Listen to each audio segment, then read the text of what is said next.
unpack. We unpack. We unpack. Coming to you live. Boxing Ego unpack. Yeah. We unpack. We unpack. We unpack. Coming to you live. Terence Crawford says he's tired of people saying that he's ducking anybody. What up, Fight World? It's your boy Ego, and I'm back with some more boxing.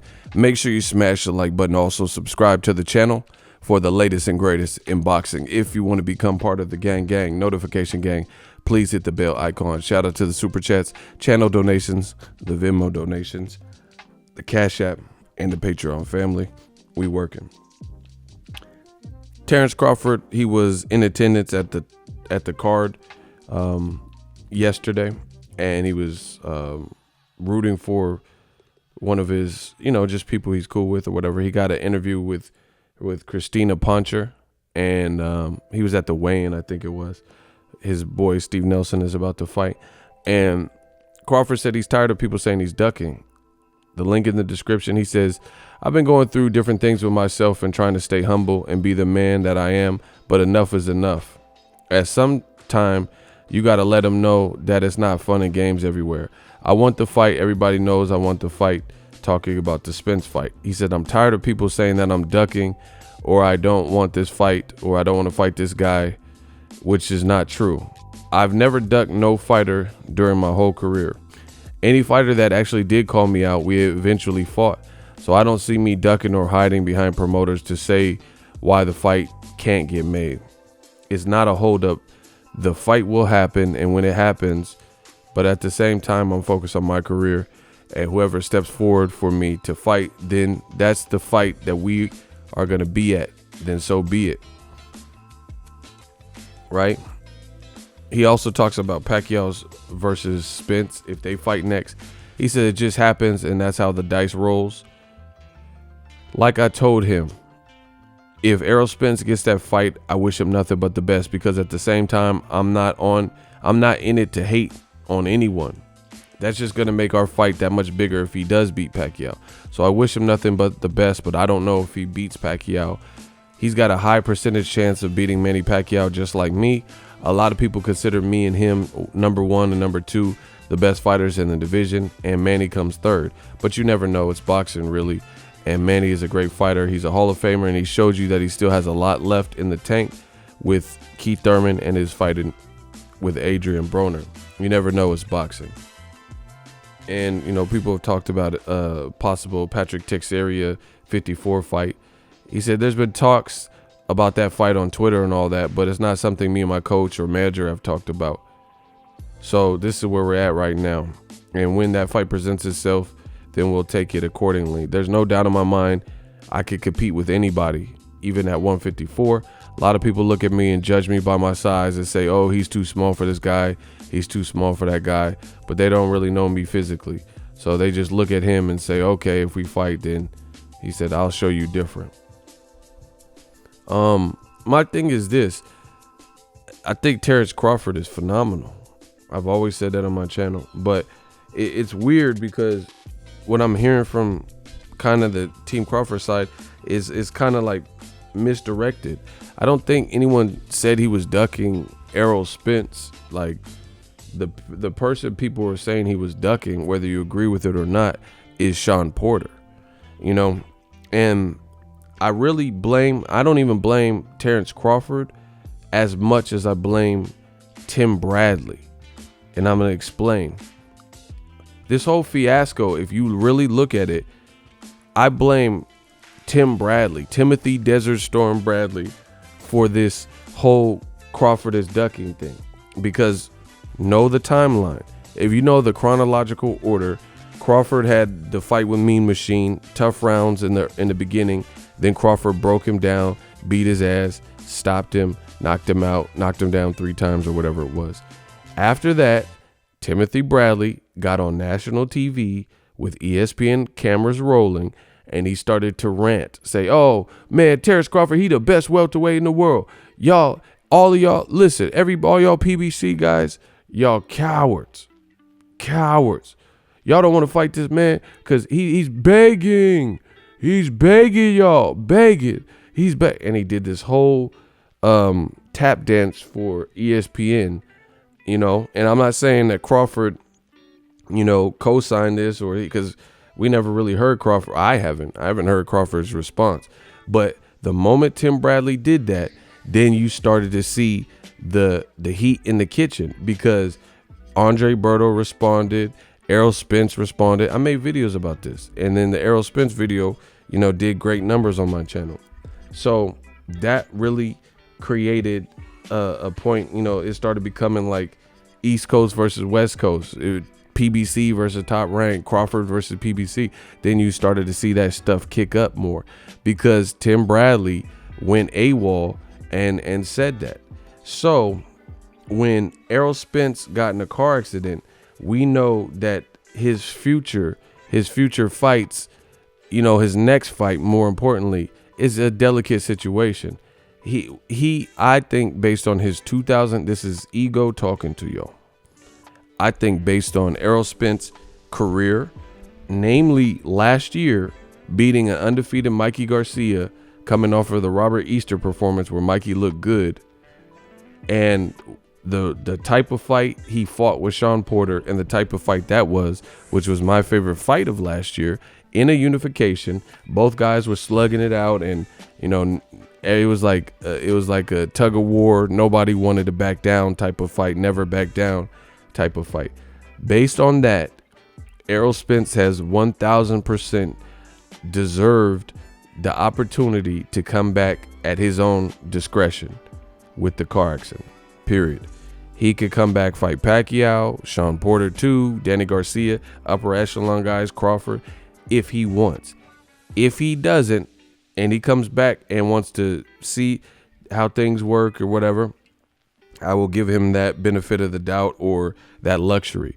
This is no different. I am very consistent. Years ago, Kell Brook got stabbed in the leg outside of boxing.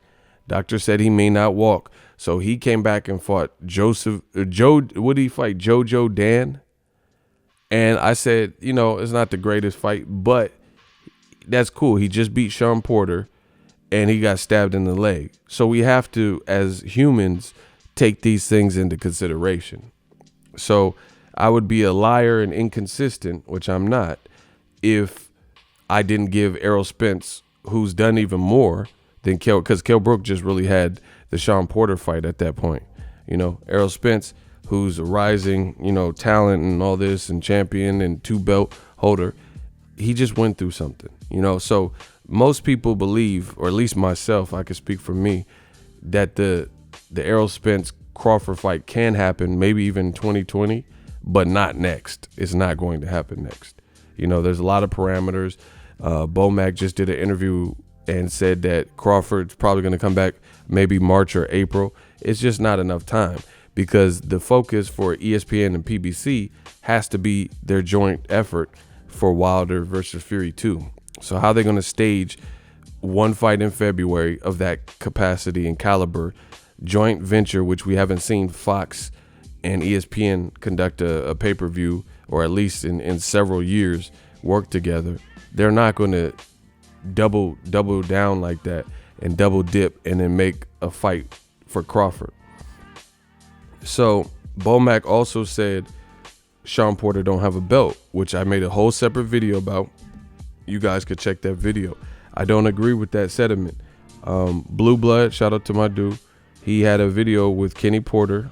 You can check it on his channel, an interview, exclusive interview. Kenny Porter says, yeah, you know, they're friends. They've known each other since they were 12 or 13. We did sit down with Shawn Porter, and he says he could put that aside for the competitive sport that this is and the greater good to fight Crawford. But, you know, if there's other guys to fight, then he's willing to go through them and do those things first, you know? So basically, Shawn Porter has the green light, and his dad, who's his manager and trainer, they're okay with the fight. You know, I feel like I've heard more of a green light from Kenny Porter and Shawn Porter's side, more so than Bomac or Crawford's side.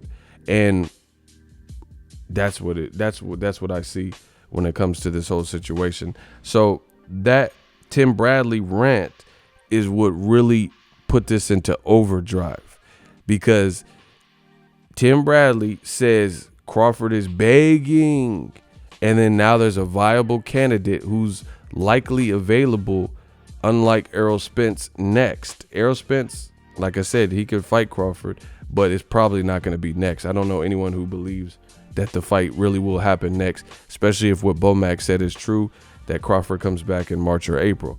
So that's really what like I said, took this to another level and put it in overdrive. So I can understand the frustration from Crawford, because he's like, man, I'm a man. You know, I ain't duck nobody. I can understand why he's frustrated, but he has to understand that his side, even though not directly someone from his team necessarily, but somebody from his side, ESPN, the network he's on, really kicked up this dust and created this, and inadvertently ranting put more pressure on him, because the way fans perceive it, yeah, wait. You called out Errol Spence, you know his situation, you know, you didn't get Pacquiao when you were on Top Rank, or when he was on Top Rank, and Shawn Porter is something you can explore. And Kenny Porter said in his interview that he ain't heard from Bob. He was asked a direct question, said Bob says he likes the idea of Shawn Porter. His Shawn Porter's stock went up and the Errol Spence fight, so he's liking the sounds of it. And Kenny Porter says, tell Bob to call me. Tell Bob to call us. That's what he said in the interview. And he says, we haven't received one call. So that's what the situation is. It's not really that, like, I feel Crawford's a dog. I've always said that. I'm not going to change that now. So I could understand the inner turmoil, because he knows what he is, and he knows that, you know, he's willing to fight whoever. However, it's people around you who are putting more pressure, I guess you could say, on the situation. Bob Arum talking about he likes Shawn Porter fight for Crawford. And then when Crawford does an interview with DAZN, and then he's saying, oh, I'm not really worried about that fight. I'm not really tripping off of that. That's not something I think of. That's what is causing this. You know, guys like Tim Bradley, who's ranting on your behalf, who's with your network, say he's begging. And then you're like, okay, he's begging, but Shawn Porter is a great fight. Fans all agree it's a great fight, you know? So I think people don't want to see or hear Crawford sound so dismissive to the option of it and say the friendship stuff. And then the other thing is, Bomac just did an interview, I believe it was with the Boxing Voice, and he says that Crawford come back March, April, They don't want Porter because he's not a champion, despite Porter narrowly losing to Errol Spence, who's perceived number 1A, 1B with Crawford. And it's unfair, because Shawn Porter has one of the greater resumes at welterweight, you know, especially in that age category, because Pacquiao has had an extra 10 years on Shawn Porter. You know, Pacquiao's 40 plus. So it's unfair for Shawn Porter to say you don't want to fight him, or, you know, your trainer said you don't want to fight him because he don't have a belt. But Crawford's last 3 opponents didn't have belts. Jose Benavidez, Amir Khan definitely didn't have a belt, because he got knocked out by Canelo, fought Phil LaGreco, stopped him in 40 seconds, and then he fought Samuel Vargas. So he didn't have a belt. And then Mean Machine didn't have a belt.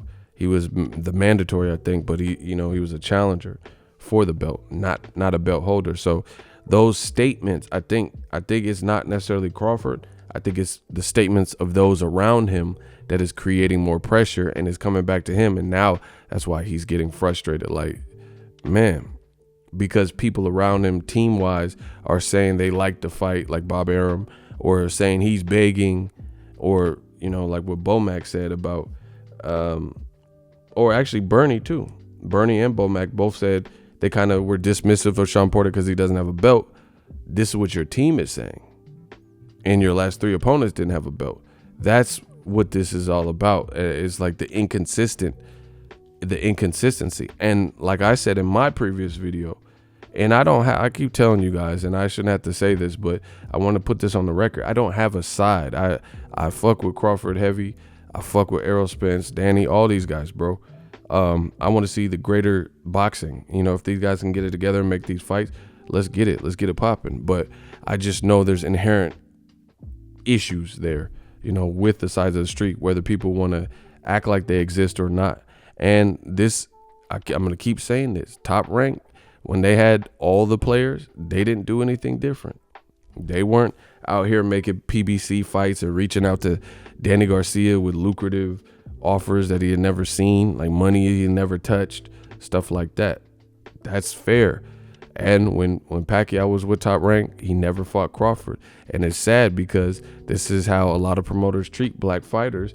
And they make sure Teofimo and Lomachenko and Tyson Fury, they're all about to be involved in big fights. Meanwhile, Crawford has been one of the people with top ranks that's been down and been known about since at least the Gamboa fight. That was in 2014, and he's struggling.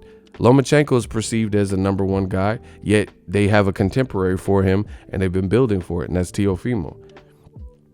Wilder's a dangerous puncher, yet and still they found somebody to match him, and he's getting that fight and that opportunity and that huge payday associated with it. Meanwhile, Crawford's a beast, and he's been popping for Top Rank before Tyson Fury is signed. You know, Lomachenko had turned pro a year before, late 2013, had one fight. So basically 6 months Lomachenko had signed with Top Rank, 6 months before the Gamboa performance for Crawford. And look at how they've promoted, given exposure to, etc. So I understand Crawford's frustration as a man because he knows he will fight whoever. But you got to look at your team and the people around you. It's creating extra pressure. So I feel like the sooner that is discussed on one accord, then the better it'll be for Crawford, and it'll be less pressure in those situations. You know, that's just kind of what it is. Bernie and Bomac both said that Shawn Porter ain't got no belt, but your next opponent and your last three opponents, for a fact, your last three opponents didn't have a belt. The only guys with real belts at welterweight are Crawford, Errol Spence has 2, and Pacquiao, who just consolidated with Keith Thurman. So how are you going to fight someone with the belt? These are things that are creating pressure and doubt and worry in fans' mind, because if one of your team, multiple people on your team, keep using this guy ain't got no belt, then they're like, explain your last three opponents. It's just like, it's like, let's say a dude, say me, and I'm like, man, I only mess with bad chicks, I only mess with dimes, and someone says, explain your baby mama, and my baby mama is hurt. You know, how do you only mess with dimes, but you got a kid with a chick that look like a gremlin? You know what I mean? That's the same analogy to this. It's analogous to this triple or this Crawford situation of, you know, I don't want to mess with Crawford because he ain't got no belt, but then your last three opponents didn't have a belt. Jeff Horn really shouldn't have had a belt because he lost to Pacquiao. You know what I'm saying? And then going forward, who are you going to fight with a belt? The Patrick Teixeira stuff, I mean, Crawford would probably beat him at 54, but are they going to make that? Does anyone want to see that? You know, does anyone view Teixeira as a true threat? I'd rather, me personally, belt or no belt, I'd rather see Erickson Lubin versus Terence Crawford at 54. You know, that's not a big ask. That's something that's kind of reasonable, you know, but I'd rather see those two styles, two southpaws, or, you know, ambidextrous and a southpaw. So I get where Crawford's coming from, but I also understand why the fans are up in arms and there's extra pressure. And a lot of it started with Tim Bradley. You know, he went out, he jumped out the window with that. It said everyone's cowards except for Wilder. Like, so everyone from bantamweight all the way to heavyweight with PBC are cowards. You know what I'm saying?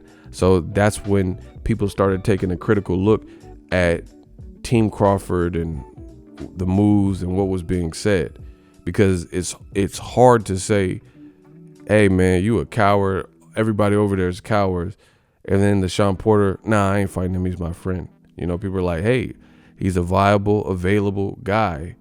Why not fight him? So that's my 2 cents on the matter. We'll have to see. I can't wait to see what's next for Errol Spence and Terence Crawford. All this back and forth and online stuff. Bomac, in his interview recently, he seemed to sound optimistic that they could get a guy like Spence in 2020. I still have my reservations about it, but you know, we'll see. I'm all about what grows the sport. If they could do it, they could do it. But I'm not gonna hold my breath. Let me know what you guys think. Drop your thoughts in the comment section. We unpack.